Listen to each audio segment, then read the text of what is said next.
All right, in this video, I want to talk a little about different types of research studies, including genuine experimental research designs and also non-experimental research designs. It'll be mostly an overview for now. As we're thinking about how to set up a study, how to answer a research question scientifically, one thing we need to consider is how to measure the variables we're interested in. For example, I might have some hypothesis about whether violent video games cause the players to be aggressive, or maybe I want to debunk that stereotype. Well, that's the topic I want to study, but it means I have to decide how to measure something like aggression. As in, if you're observing someone, how do you count or tally number of aggressive acts or something like that? So I'm actually going to start with a video example, but just a warning. This 3-minute video I'm going to show, it involves a racist cop in Texas who's aggressive to some children. They were at a pool party. At one point, he actually pulls his gun out. So if you're not comfortable watching that, you can skip ahead 3 minutes to the slide after the video.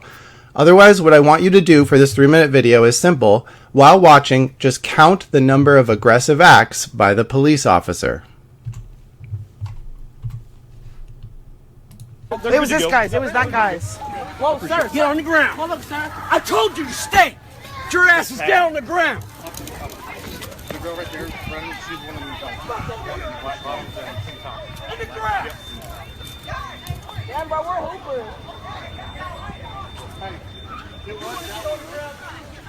Get your ass out of here. I didn't do anything. Change back. I didn't even do anything. I wasn't even in here. I wasn't even in. Who is you, Georgie? We just got here, man. Yes. Hey, come man. What the heck? Sir, we just got here. Sir, we just came for a birthday party. Please. We'll figure it out now in a minute. Please, sir.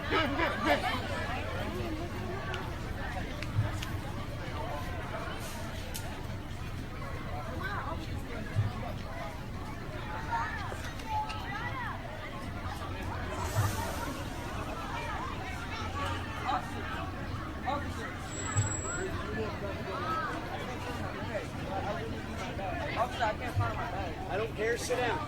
Sit down. Yo, Richard, what color was it? It's navy blue. I know where it is. Got up and took off.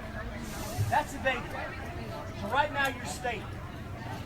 Y'all make me fucking run around here with 30 pounds of goddamn gear on the sun because you want to screw around out here? Y'all keep standing there and run your mouths. You're gonna go too. Get out of here. I already told you. Leave. I don't care. Leave. You're leaving now. You're leaving now. You are leaving now. Leave. That way.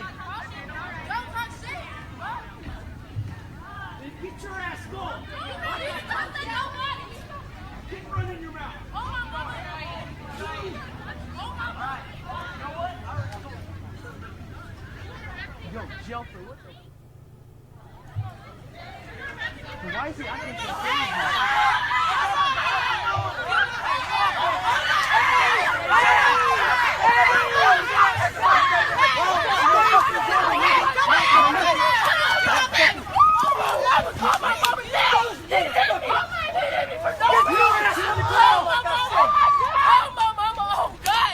Hey, Rick. Josh, dang. On your face.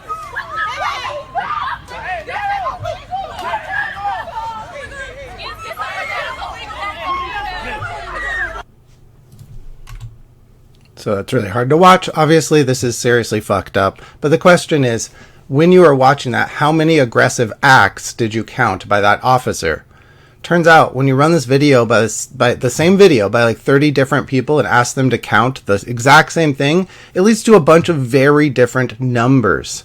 Like, people will operationalize, or people will think about what aggression means in very different ways. Like, did you include verbalizations or words as aggressive acts? Did you include pointing or waving the baton as aggressive acts? Did you include running toward someone as an aggressive act? Everyone sees it a little differently when it comes to counting or what they mean by the word aggression. So this demonstration shows that different observers will come to very different conclusions, even when measuring the exact same variable from the exact same data. So if we want to study something like aggression, we need to think about how we measure that in a controlled and systematic way so that everyone will agree on like what counts as aggression. And so multiple people looking at the same data will tally up the same numbers. So what we need is a definition that we might say is operational, meaning there's a clear operation or list of operations for how you are to measure that variable, for what counts as aggression or not, or what counts as a smile, or how we're going to measure depression, or how we'll measure and put a number to verbal intelligence, or whatever the variable is we're interested in for our study. So we call this an operational definition, and it is a crucially important part of designing a study well and in communicating to other people how you carried out your study. That's because variables can often be measured in many different ways, so there are many possible operational definitions you could use even for the same kind of research topic. For example, let's say you're studying something about stress. How do you measure stress if that's one of your variables? Well, you could measure blood pressure at the start and end of the experiment to see how it changed. Or you can measure average level of cortisol, the hormone, taken, once weekly for a year. Or in your study, you might define stress as the score on a perceived stress scale, how often you felt nervous or stressed, questions like that show up on that. Or maybe your score on the social readjustment rating scale. So there's one where basically the things you've gone through in your life, like if you've been divorced, that counts as 73 points, changed jobs, 36 points, change in sleep habits, and so on. So you add it up and the person has a certain number of points.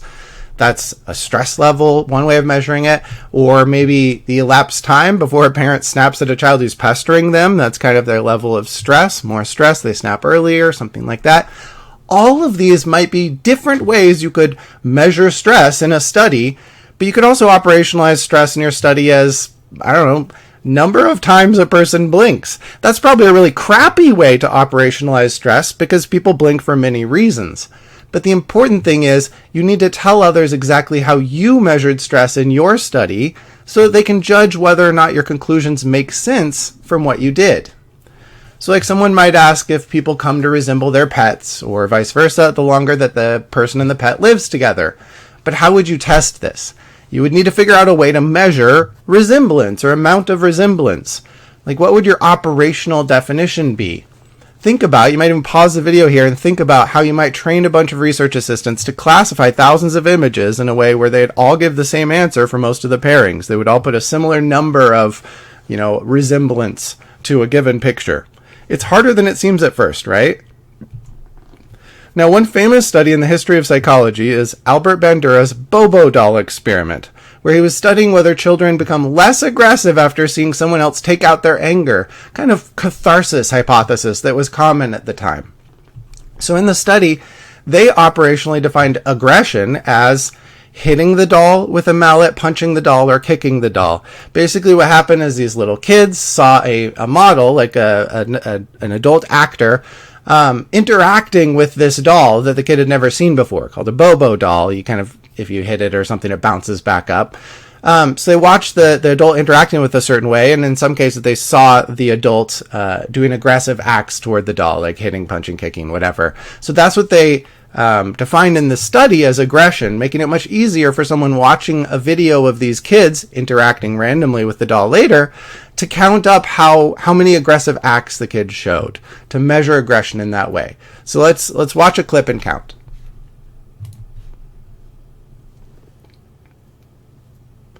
So this is the adult, but now watch the kid and count.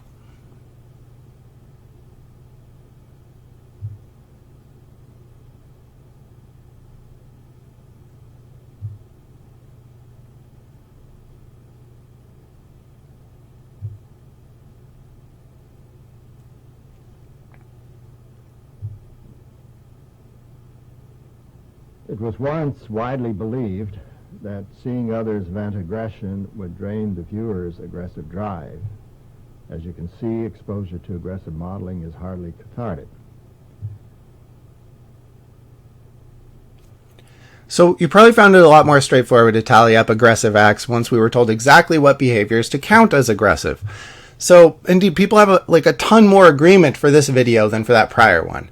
Now, when we operationalize our variables, that's a huge step then toward getting consistent measurements that other people will agree on, or that they could repeat if they did their own replication study to kind of check our work. And once we've operationalized our variables, once we've decided how we'll measure or record them, then we can think about what statistics will help us analyze those variables once we collect the data in that way. So just kind of an overview. First off, some variables that we measure, they're going to be measured in a quantitative way, meaning we're counting something up, right? They're numerical in some way. A number can be assigned as a value for that variable. So for example, height measured with a ruler, or self-reported hunger on a 10-point scale, or number of customers who entered a store in an hour. Those are all things you're putting a number to. They have an actual sort of number makes sense for them. Other variables are categorical, meaning the values for this variable, the values that it can take, are categories. They can't really have a number meaningfully put to them in the way numbers normally work. So that might be something like self-reported religion. Now, on my survey, I might label 1 Hindu, 2 Muslim, 3 Sikh, 4 Catholic, 5 whatever. But that doesn't mean those numbers are actually, numerical in the true sense, right? That would just be a sort of label put next to the categories, but they're definitely categorical. Or someone's biological sex assigned at birth, or even someone choosing whether they agree or disagree with a statement in a survey. If you set it up like this one, don't be confused if there's some arbitrary number label like you see here. The point is whether that measured thing itself is numerical or categorical, and here this is really a categorical thing, right? Now, an important thing to realize about the statistics you might run in a research study: which statistical tests you use are determined by the nature of the variables involved, whether they're quantitative, like number variables, or categorical, not by the research design. So regardless of whether you're doing a true experimental study or a purely correlational study or whatever else, you might end up using a t-test or an ANOVA or a Pearson's correlation or any other stat you might have learned in basic stats that applies to that type of variable. So I'm going to give you a quick cheat sheet for the most basic and common inferential statistical tests, and then we'll come back and practice this throughout the course. So if you're comparing two groups on a numerical variable, you use a t-test. If you're using like software, for example, it would give you a t-statistic. That's what it's called, t-test. And it'll also give you some p-value telling you whether there's a statistically significant difference between the groups. Just note here that we're saying one of the variables is categorical. That's the grouping variable, the one where you're either in, say, the medicine group or the placebo group, right? The two groups. That's a variable. It's just a categorical variable. And then the other variable in this study is numerical, the thing you're comparing those groups on. So in that case, you do a t-test. On the other hand, you might want a test that can do the same thing, but work even if there's more groups to compare on some numerical variable. So for that, you would use an ANOVA, which is just short for analysis of variance. So say you've got 3 categorical groups. Like maybe your grouping variable, the one that's categorical, would be like categories young, middle-aged, and old. You've lumped people into these 3 categories, and you want to compare those categories on some numerical variable like salary. For that, you'd use an ANOVA. So you have one categorical variable and one numerical variable. Use an ANOVA because you have 3 groups here, 4 groups here, 5 groups here. It's like a t-test, but it can be expanded to even more groups. In this case, your stats program calculates an F value for the ANOVA test, but again, it'll also give you a P value at the end telling you if it's statistically significant.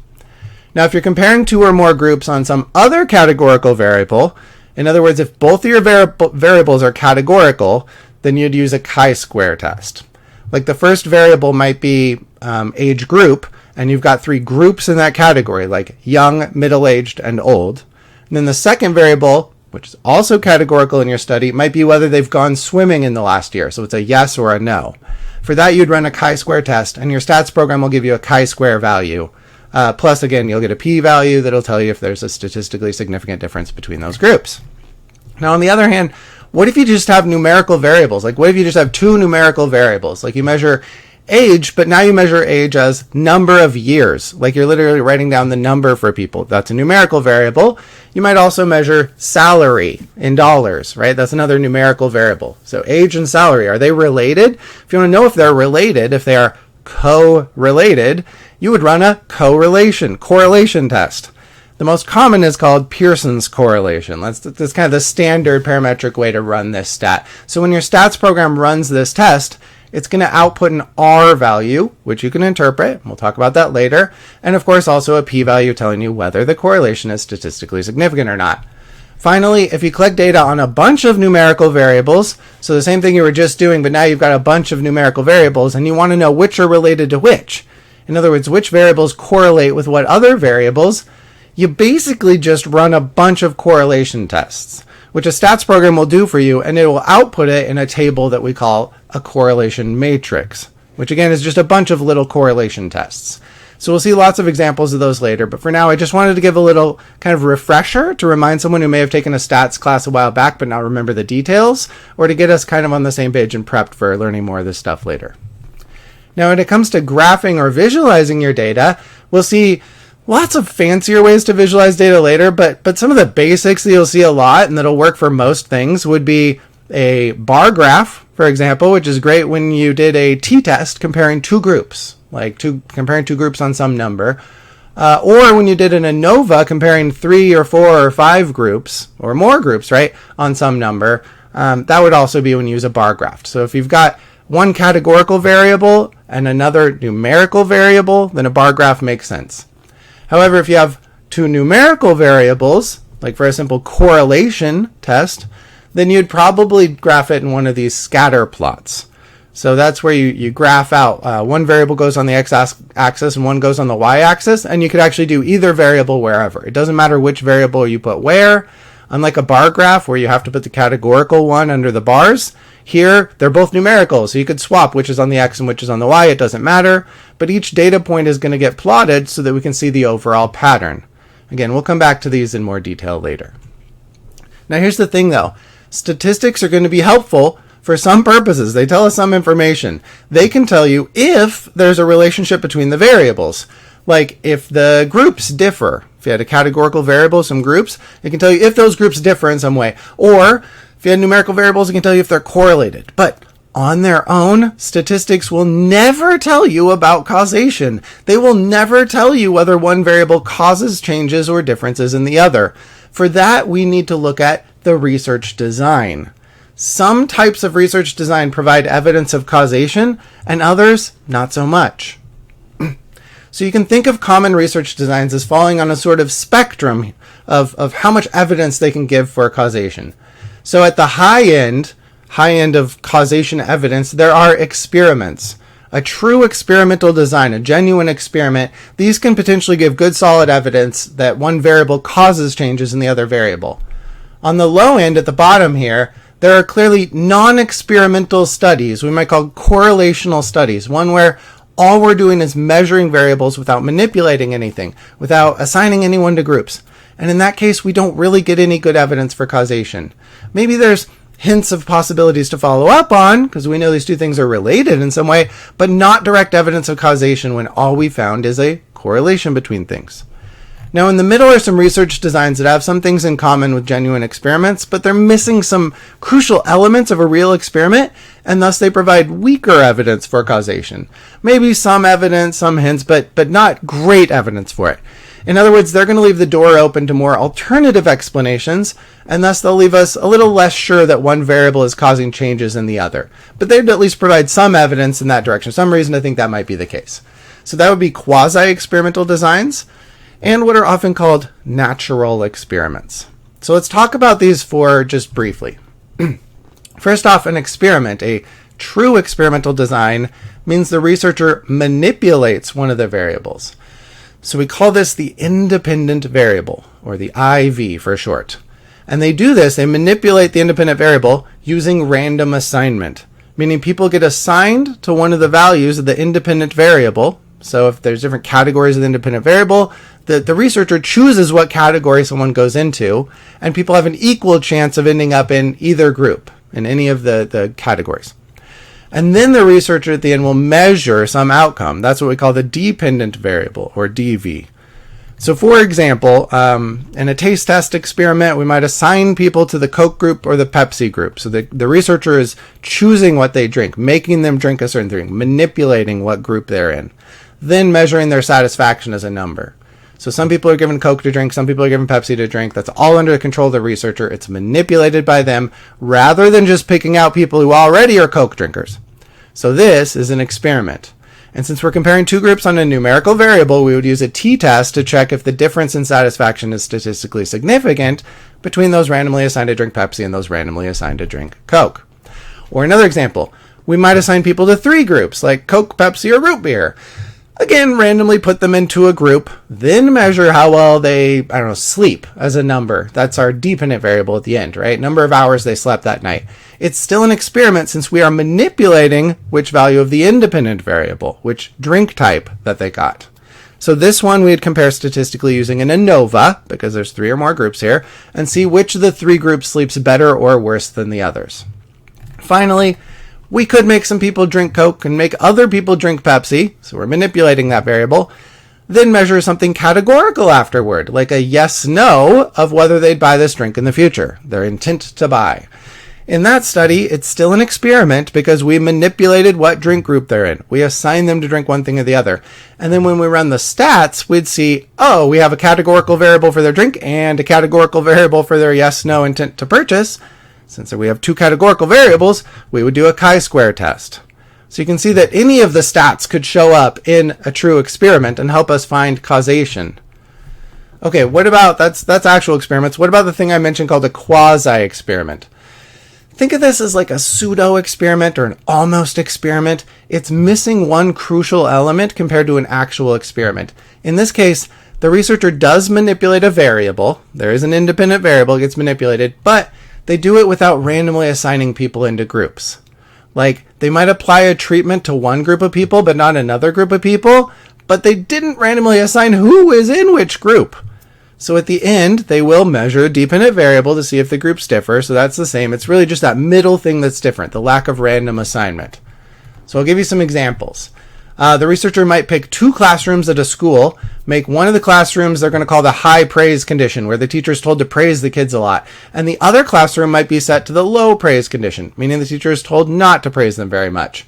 Then at the end, the researcher will measure the kids' performance on something like a standardized test, right, at the end of the school year. Now, as far as stats go, you would still compare two groups here using a t-test if your dependent variable is numerical. Or if your dependent variable is categorical, then you've got two categorical variables. You'd use a chi-square test. Okay, another example of a quasi-experiment might be measuring a pre-training verbal score. So just measure everyone's verbal score at the start of your study. Then you apply brain training to everyone. So you're manipulating a variable there. You're applying brain training. And then you measure their verbal score at the end. But basically, there's no control group here, right? Their pre-training scores are compared as a group to their post-training scores as a group. So you do a form of a t-test for the stats in this case, the related samples t-test. But again, we're lacking a little bit of what we had in the experiment because we're not choosing who's in what group. We're not randomly assigning some people to the before group and some people to the after group or something like that. It lacks that one element that makes a true experiment. Okay, then there's what's often called a natural experiment. In this case, the researcher does not manipulate an independent variable. The researcher is not controlling anything here. So there is not a proper random assignment, right? The researcher can't put people into one group or the other, but something else puts people into different groups or something else assigns people into the conditions. That could be an act of nature like a tornado hitting one city but not another nearby city that's otherwise very comparable, right? And then we could compare those two cities on some outcome, the one that got the tornado and the one that didn't. Or it could be, some political act like changing a law. So we could, compare a pre-law, some number before the law was passed, to some number after the law was passed. Either way, the researcher is still going to measure some dependent variable, but again, for this one, the researcher had no control over what the participants experienced, no control over what group or category they were in. So an example of this would be like the Vietnam draft, right? Being somewhat random, not totally. So researchers might compare the lifetime earnings of people who happen to be drafted to people who happen to not be drafted. Like, how did being drafted affect your kind of life trajectory of your career development or something like that? That might give us some idea of whether being drafted caused differences in earnings, though as we'll see later, it doesn't give super strong evidence for this causation because there may be other explanations for any differences that we find later. Another example of a natural experiment might be the smoking ban that was put into place in Helena, Montana back in June to December of 2002. You could count the heart attacks that were happening, like in the ER, the heart attacks that showed up in the ER before and then during the ban, so during those 6 or so months, and then after the ban, and you can see if there's a difference in heart attack numbers during those times. So again, it wouldn't be strong proof of smoking causing heart attacks, but it would provide some evidence in that direction, might make us want to follow up more. So if heart attacks were consistent and high right up until June, and then after the ban, heart attacks went down like really low for like consistently for 6 months, and then as soon as the ban was lifted, heart attacks went right back up, that would at least hint at us that something might be going on there. It'd say maybe there's some evidence that smoking causes heart attacks. But you can see how it might not be like the most convincing or the best evidence. We'd want to follow up with more studies. Okay, finally, at the bottom of our list of what provides kind of causation evidence are totally non-experimental research designs. So these studies are purely correlational in nature. And I want to be clear here. I'm not saying this is where you do a correlation statistic test. Like, I'm not saying you would do a Pearson's correlation test here. I'm saying these are providing just a connection. They're just telling you that two variables are correlated. So in this type of study, a non-experimental study, it can only tell you about variables being related. That's what I mean by correlate. But it can't provide good evidence that one variable causes differences in the other. So in a correlational study, there is no independent variable because nothing is manipulated as part of the experiment. There's no IV, meaning there's also no DV. There's no dependent variable either. Instead, there are just two variables which are measured.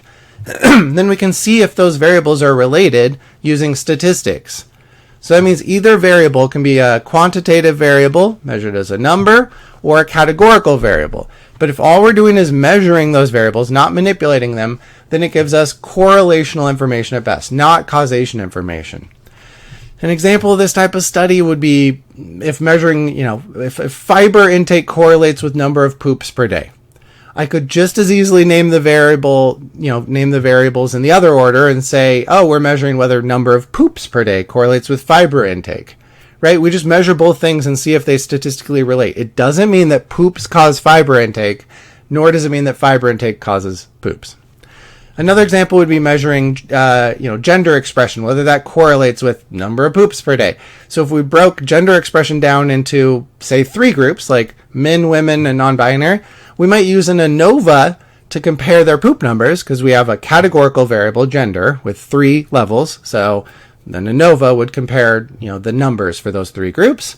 No matter what we find, though, we're not going to have any evidence that gender causes the differences in pooping, nor do we have evidence that pooping causes the differences in gender. Like, oh, you take more poops, it changes your gender, right? We don't have good evidence of that either. We could also measure if gender correlates with shirt color. Right, in this case, both of the variables are categorical, so we're going to do something like a chi-square test to test them statistically. But once again, we're just measuring those variables. We're not manipulating them. So it's purely a non-experimental or correlational study. Even if neither variable is measured as a number, I would still call it a correlational study because all we're going to find is that these two variables relate. They correlate. So again, the chi-square test might be what we do because these are non-numerical variables, and we're just going to find out, oh yeah, there's a correlation between gender and shirt color. In other words, there's a relationship between gender and shirt color, but we're not saying one causes the other. Finally, a last example might be comparing the GPA of first-year students versus seniors. That would again be a correlational study only. You're not assigning each person randomly to be a senior or a first year. You're just measuring what group they're in, and you're measuring their GPA. And then you see if those variables show a pattern, seeing if those variables are correlated. Again, this type of research design does not provide very much evidence of one variable causing differences in the other, even if it seems kind of intuitively plausible. So at most, it just tells us there's a pattern or relationship between them, might be worth investigating further to see if there's causation or not. So again, I hope you can see through some of these examples I mentioned that all of these research designs could involve you using any of our common statistical tests, like a t-test, or an ANOVA, or a chi-square, or a Pearson correlation. The statistical test we use comes from whether the variables were measured as numbers or as categories, not from the research design. But the research design is what tells us how confident we can be that one of the variables is causing changes in the other. So why don't correlational studies, those non-experimental studies, give evidence for causation? Let's think about it with some examples where all we're doing is measuring our variables. We're not manipulating anything. We're not assigning anyone to groups. So for example, here's data mapping the number of autism diagnoses each year and the sale of organic foods each year. They're pretty tightly connected, right? If we ran the stats, we would find a very strong correlation. And in fact, that's what the little r equals 0.9971 refers to on the graph here. In years with low organic food sales, there was low autism diagnosis. In years with high organic food sales, though, there was high autism diagnosis. So looking at this data, does that tell us that organic food causes autism? Of course not. Perhaps we just got better at detecting and diagnosing autism over the past 25 or 30 years. And also, that happens to be when organic foods have taken off, right? But it doesn't mean that one caused the other just because we see this data. It could just be coincidence in terms of what was happening around the late 90s, early 2000s, and onward. Indeed, the statistical relationship that we find in any of these non-experimentals, correlational studies like this, is symmetrical, we might say. Like, we could literally state the results, whatever our results are, whatever our data finds, we could literally state it by putting either variable first in the same sentence. So for example, we could say palm size is negatively correlated with longevity, but that is identical in meaning to longevity is negatively correlated with palm size. Either statement says the exact same thing. Which, yeah, it may be obvious in a case like this, right, with palm size or something. But it's harder to remember when our intuition already assumes there might be a causal relationship between things. So if, I don't know, autism diagnoses are correlated with number of movies produced in Bollywood, because both have been going up over time, you don't assume that Indian movies are causing an epidemic of autism, nor would you assume that autistic people prefer to produce and direct Indian movies, right? But if autism diagnoses are correlated with the amount of PFAS, or polyfluoroalkyl substances, measured in drinking water, your brain might want so badly to make a causal story out of that. But that's a mistake. The correlation in that case provides no more causal evidence than in the Bollywood example. Now, if we have other evidence that PFAS chemicals affect neural development in the fetus, and we start gathering other forms of evidence, maybe the correlation we found provides some additional motivation to spend the money to at least test things out experimentally, like in an animal model, or test things out quasi-experimentally, like seeing if diagnoses go down in places where we institute a PFAS ban compared to places we don't. But the correlation alone doesn't tell us that PFAS causes autism, and it's really dangerously tempting to make those false connections without the right type of evidence, without the right type of research design. So beware whenever your brain makes a causation story out of correlational evidence, out of a correlational research design, especially when that connection seems so intuitive. Now remember how I said correlational claims are symmetrical? Doesn't matter which variable you mention first in a sentence, like palm size is correlated with longevity or something. With causation claims, things are asymmetrical. Like the order in the sentence definitely matters for the claim you're making with those two variables. So if I found a relationship in an experimental study, there's a difference between saying like smaller palms cause you to live longer versus that's very different than saying living longer causes you to have smaller palms. These two statements say different things. They make different claims about the world. The order matters a lot if you're claiming one causes the other. So we'd say there's a direction to causation claims. A causes B versus saying B causes A. Like, it gives us no reason to think that one is true rather than the other or something else entirely if we're doing a correlational study, right? But in a causation study, we have reason to think that one leads to the other, depending on how we set up our study. We'll come back to that later. But with correlation, the statements, it doesn't matter how you order the variables in your statement. We call that the directionality problem with correlational research. You don't know if there's a direction of one causing the other if all you did was a correlational research design. Okay, another problem with correlational research designs, though, is what we call the third variable problem. So if all we're doing is measuring, if we simply observe or describe a relationship between two variables, because all we did was a correlational study, we can never be sure whether one of them causes the other, or if neither is the case and the connection of these variables, the relationship, the correlation, is simply due to a third variable that makes them both vary together. And a key thing to understand here is that even if we rule out some possible third variables, like ruling out one or two or a bunch of possible third variables, doesn't mean there isn't some other third variable that we haven't thought of that actually explains the connection.